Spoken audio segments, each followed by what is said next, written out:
All right. Hello, hello. Welcome to this edition of the Black Belt Newscast. It is June 20th, and I am Cindy Fisher, publisher. I'm Todd Prater, staff writer. And we are coming to you from, I'm in Tuscaloosa this time. I'm always somewhere different these days. I miss you guys in the Black Belt for a couple of days. Well, I'm at home in the in Dallas County, and I miss us being in the office together. We got to do that one again soon. We do. That's always fun. Summer has been busy, and I know it has been good for you guys too. So I like to start out by saying that our stories come from blackbeltnewsnetwork.com. So when you want some more information of what we're talking about, maybe see some more photos or even videos, because our YouTube channel is connected to the website, so you can see it under multimedia. But I also say you can get our newsletter and get all the headlines at 3:00 every day.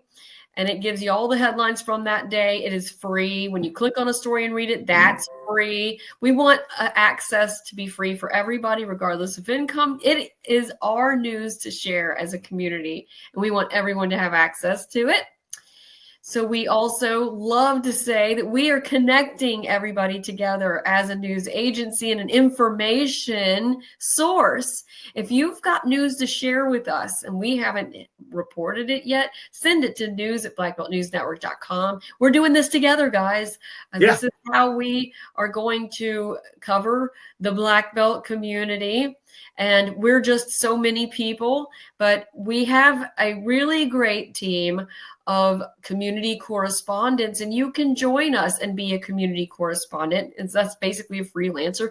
You can take pictures and send video and write stories for us wherever you are. And if we missed it, let us know and send your information. We have several really great reporters right now, or I guess I like to call them reporters, correspondents that are just helping us reach our tentacles into all of the corners of our counties. Yeah. And you guys can be a part of helping us with that. I also, remind you guys, we are we are part nonprofit. And so we take donations, and that helps us afford to keep this content free and accessible to everyone. And I will be talking later in the newscast about some future things happening with the Selma Sun and the Black Belt News Network. So stay tuned. Yeah, fun. Exciting.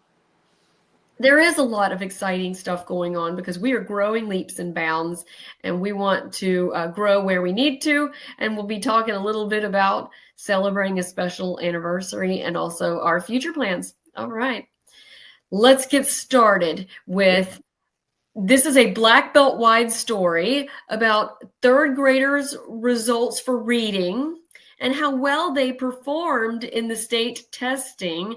And it's kind of across the board in the Black Belt. So tell us some more about the results. Okay, well, actually, several area school systems showed improvement in their third grade reading scores. The Alabama Department of Education released these scores. They, by law, have to test third graders every year. They focus on reading scores brought up statewide from 2024 to 25. And the number one, the overall 88.4 of the state's third graders were reading on or above grade level. That's statewide. That's good. In our area, Selma City School System, 90% of the third graders are reading at grade level, which is higher than the state figure. This is scores saw a 6-point increase over last year. For Dallas County, 83.1% of their third graders are reading at level, which is a slight decrease, but they didn't decrease much. Wilcox County did the best in the area, 95.8% of their third graders reading at grade level. That's a considerable jump over last year, about an 88.5% jump. Marengo County Schools and Parrish County Schools have 90% of their third graders reading at grade level, which is slightly higher than the state average.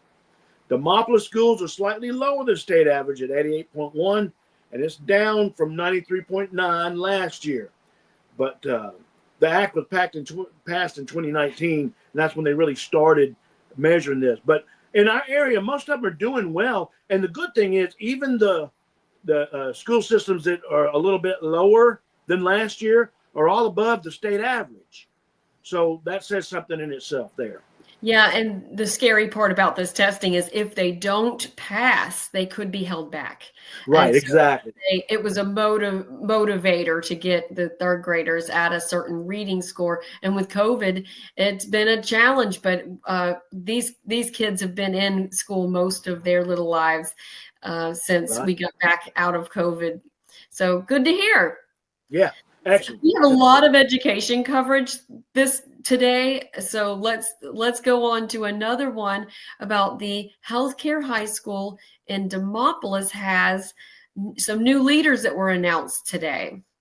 Yeah, as a matter of fact, the Alabama School for Healthcare Science has announced that they've got 3 educational leaders for the residential high school that will be being built in Demopolis.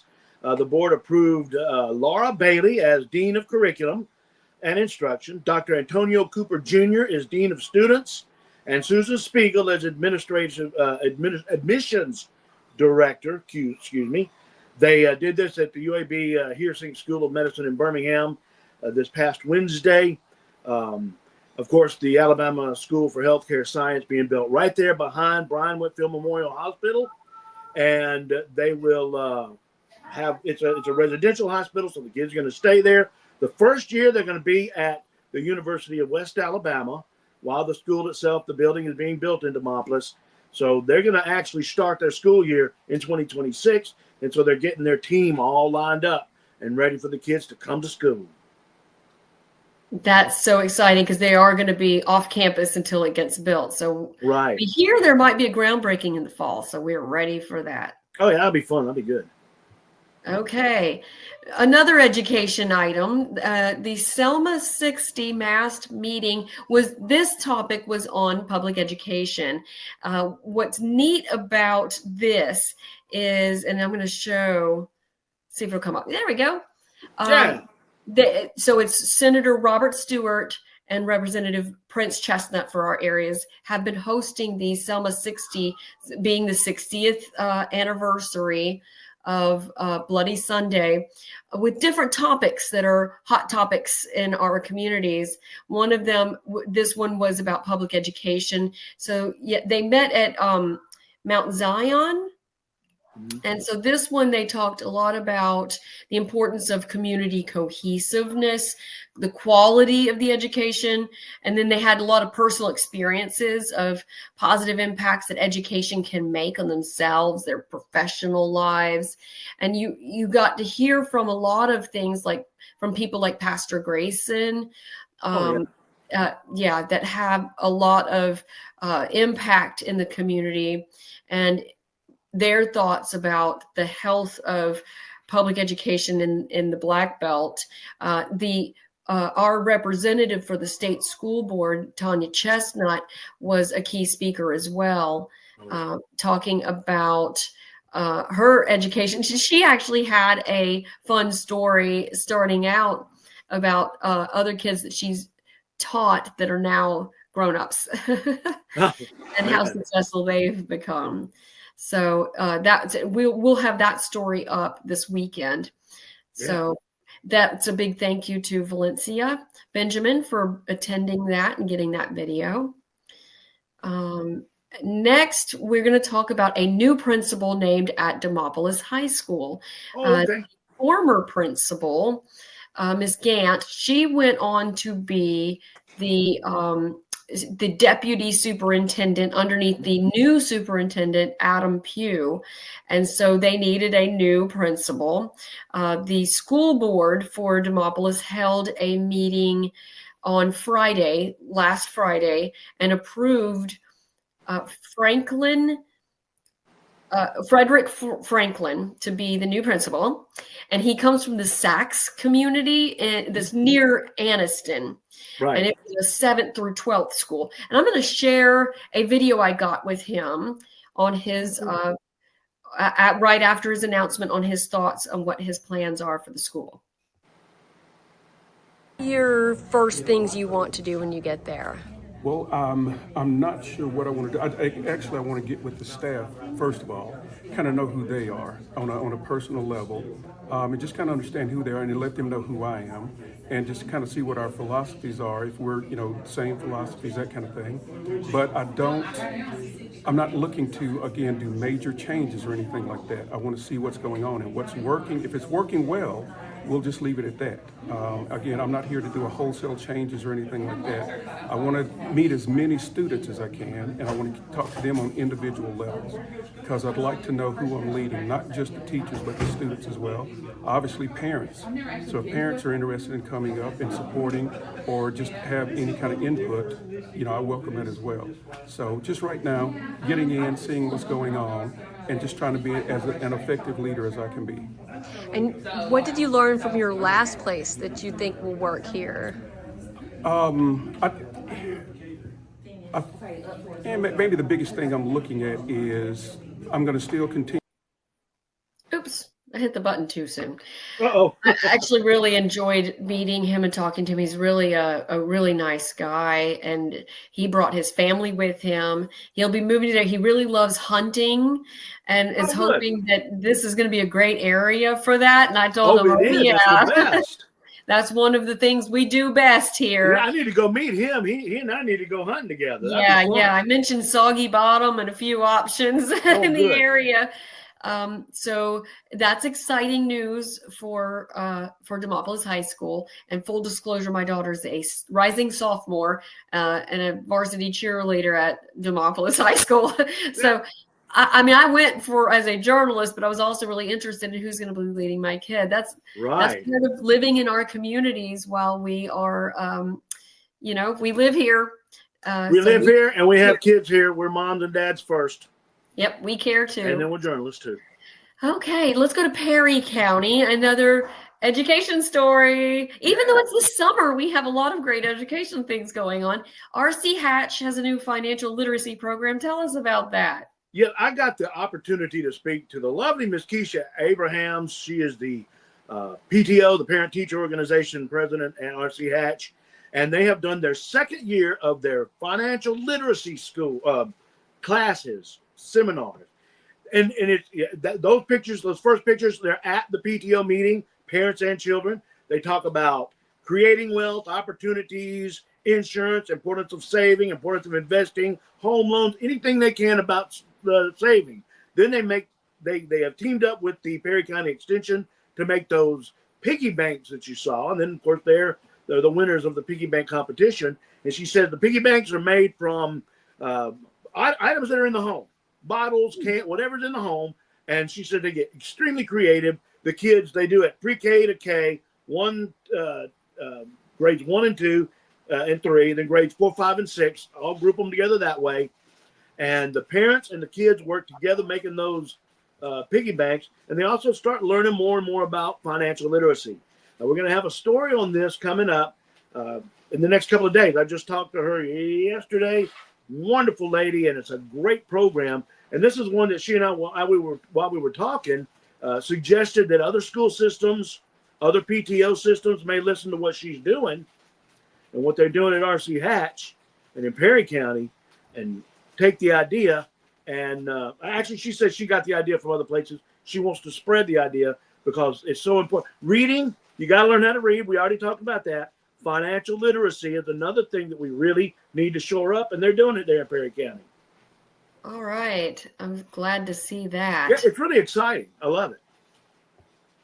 And thanks for the tip from Amifa Butler. Yes, thank you, Amifa. I love her. All right, election season. It's heating up. So qualifying is Tuesday, the 24th.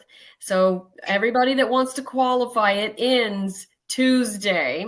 Right. And so we will get us a roundup of everybody that is running for office in the municipal elections this year after that. But we do have some that have been making announcements. So let me get over to our Education Hub page. This is where if you want a roundup of what we've run so far of those that have announced, this is where you can find it. Last week, we ended with the Thomasville mayor. We had announced him. Right. So last week, don't know if we mentioned Brittany Hauser running for District 4 Selma City School Board. Don't think we did. And she sent her information. We also, I think today we announced, Thursday, we announced that Clay Carmichael is running for re-election for his seat, Ward 3, for Selma City Council. And Michael Jackson has announced that he is the former district attorney for our district, Judicial District 4, and he is running for Selma mayor. I had a lot of interesting comments about his thoughts about where we are and what we need to improve in Selma to be for as his run for mayor. You can see that the Selma mayor, current mayor Perkins, has announced he's going to run again, and we have others that have announced their plans over the last couple of weeks. If you want to share your announcement, you get one try. That's why we're not running it from your ad campaigns. Please send us your platform, what you're running on, and send it to news@blackbeltnewsnetwork.com, and we'll be glad, with the headshot, to share what position you're running for and your platform. And it will make our newsletter and our website. It gets the news out to everybody as we prepare for election season. The election is on August 26th. Mm-hmm. It was moved off of the municipal election cycle the federal election cycle from last year to its own cycle this year. So everybody's just done a 5-year term. And some say they want to run for re-election. I said last week that Woody Collins is running again in Demopolis, but he hasn't sent me anything, so we don't have that posted yet. All right. Make sure to sign up for our daily newsletter, 3:00 every day. It comes out. And that way you can see what's going on when somebody does make that announcement. Okay. Tell us about the Yellowhammer Theater. We've reported about this before, and I know they've done their summer program. Yes, they have. They did their summer camp, and of course they did it last year. This year they've done it. They've teamed up again with the Edmondite Missions, Sister Mary at the Edmondites, and her New Possibilities Youth Program. The campers are from 6th to 8th grade. They are taught the basics of theater, vocabulary, and what they call blocking in theater. That's how you move around the stage, story structures, playwriting. They'll pick someone to direct. They'll pick others to act. They work in 3 different teams. The campers select from the group of world myths as a team. They adapt a myth, and then they choose a play. So they're actually writing their own plays based on stories that they choose. Dialogue, they're doing the blocking. They're doing all of it. Patty Siegel is the one she's the head of the arts program, or rather magazine in Atlanta. She's married to Selma native Jerry Siegel, and she loves this area. Obviously, Jerry does too, the photographer. And so they come over here quite often, and she decided to do this theater program about 2-3 years ago. And it's been very, very successful. They will have a performance. They wrapped up the actual camp yesterday. The performance is this afternoon at 2:00 at the library, the Selma Dallas County Library, Public Library. So everybody is invited to come and enjoy these kids who have been practicing and working all week to learn about theater and wrote their own play. It's going to be great. It's going to be fascinating. I see a lot of smiles in those photos. They look a lot of smiles. When you're doing theater, you can't help but smile. I love it. That's the one thing I miss the most about getting older and working for a living, is not doing enough theater. I got to get back on stage one of these days. Love it. Right. Yes. And there's canebrake players in Demopolis is the only regular one. That's right. So that's the only regular one I know of in the Black Belt. Oh, right. Awesome. Yeah. Great group over there. Okay. We're going to toot our own horn for a second. Toot, toot. The Selma Sun is celebrating our 10th anniversary. Wow. Yay. 10 years. I wrote a story this week. I just wanted to share with everybody. Yeah, there it is. Do you see the new logo?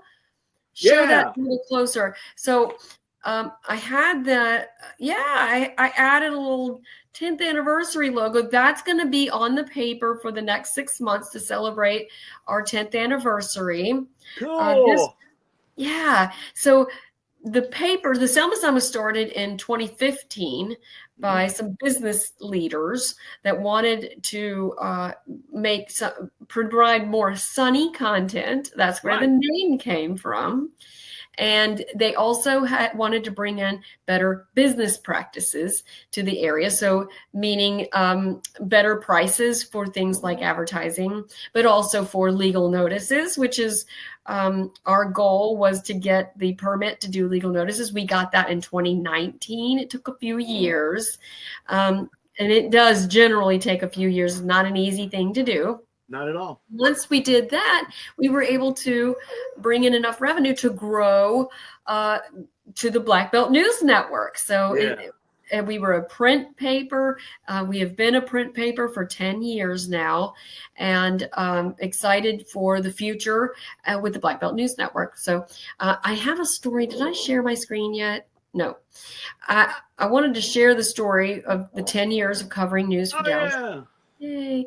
I recognize those two folks. I know we have some an ad campaign going right now on social media that you'll see that has I needed to get my hair done really bad. So, I just look at it and just see roots. It's all good. Actually, we were preparing for the newscast when we got those pictures. That's right. I cannot believe it's been 10 years because, I was a stringer for the Selma Sun before you bought it. Yeah. And it just blows my mind that it's been around that long. I mean, the older you get, the more you realize your parents are right about time flying. And also I did buy the paper in 2018. And I have been in newspapers since I was little. I used to make my own newspapers when I was a little kid, and they're That's funny hilarious. because I used to play DJ when I was little. Oh, there you I go. was record players together to play DJ. If you see some of my Fisher Gazettes from when I was 8, and I used to make them on a little typewriter, and I would hit enter a lot to get them into columns. It was a lot of potty humor. How fun. And a column from my cat. So do you have any of those still? Oh, yes, I do. I do still have those in the paper for the 10th anniversary. Oh, my gosh. I'll have to share them with everybody on social media. How about that? At least online. I graduated by 12 years old. I had PageMaker, and I used to make actual real looking newspapers with a banner I did a story about a tornado, and I was into this at 12 years old. This is what I've always wanted to do. So yes, I bought this newspaper, but I am not going to be the owner for long because we are going to go nonprofit. We are already a nonprofit. And when we go nonprofit, we will have a board of directors, which is going to be really exciting to have that guidance from our community and from people that are in and out of news to guide us as we grow. So really, and we want it to be a community paper. So what better way than to get the community on a board to help give us guidance? And I do mention that story too, which is live now. I made it live earlier today. I do mention that we are doing a reader survey soon. So that's right. Yeah. Working on the questions soon. And so that we will be sending that out because we want your input. To know what you like, what you need, and then get you to know more about us and connect with us and maybe write for us. That would be great. Right. Yeah. Now it's time for the Black Belt Roundup. Black Belt Roundup. I got one thing for the Roundup. Tomorrow at Block Park at the Covered Bridge, Clay Carmichael and John Creel are leading the Valley Creek cleanup down there at Block Park. So 8:30 in the morning. Meet down there with whatever appropriate clothing, and they will have some plastic bags, and they'll clean up the creek and make it more suitable for families to go down there and play in the water as it gets more warm. It's warm and not raining. When it's not raining, it's fun to play in the creek. I guess it's fun when it's rainy too. We've got another fun item about from Jazz on the Grass that was last week. Valencia sent us a video. I know it rained. She has a fun. It has sound. Oh Lord. She has a really great description, and I'll run it here in a second of how it rained and they all had to hide under tents. Let's go ahead and watch it, and we'll just listen.